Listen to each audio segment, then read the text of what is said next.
ഇത് ഇടുക്കി ജില്ലയിലെ അഞ്ചുരുളി ടണൽ. കട്ടപ്പനയിൽ നിന്ന് ഏകദേശം 9 കിലോമീറ്റർ യാത്ര ചെയ്ത് കഴിഞ്ഞാൽ നമുക്ക് ഈ ടണലിൻ്റെ അവിടെ എത്താൻ കഴിയും. ഏകദേശം 5.5 കിലോമീറ്റർ നീളവും 24 അടി വ്യാസമുണ്ട് ഈ ടണലിന്.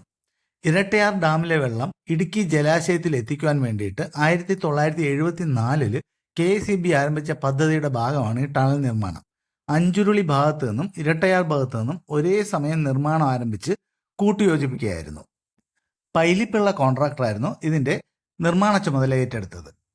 22 തൊഴിലാളികൾ ഇതിൻ്റെ നിർമ്മാണത്തിനിടെ ഇവിടെ മരണപ്പെട്ടു.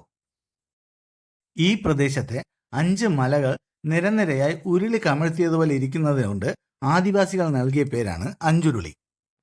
ഇരട്ടയാറിൽ അണക്കെട്ട് നിർമ്മിച്ച് ഈ തുരങ്കം വഴി ഇടുക്കി ജലാശയത്തിൽ വെള്ളം എത്തിക്കുന്നതായിരുന്നു പദ്ധതി. ഇടുക്കി അണക്കെട്ടിൽ പൂർണ്ണമായിട്ടും വെള്ളം നിറയുമ്പോൾ ടണൽ മുഖം വരെ വെള്ളം ഉണ്ടാവും. അപ്പോൾ ഏകദേശം 1000 അടിക്ക് മുകളിൽ വെള്ളം ഉണ്ടാവും ഇവിടെ.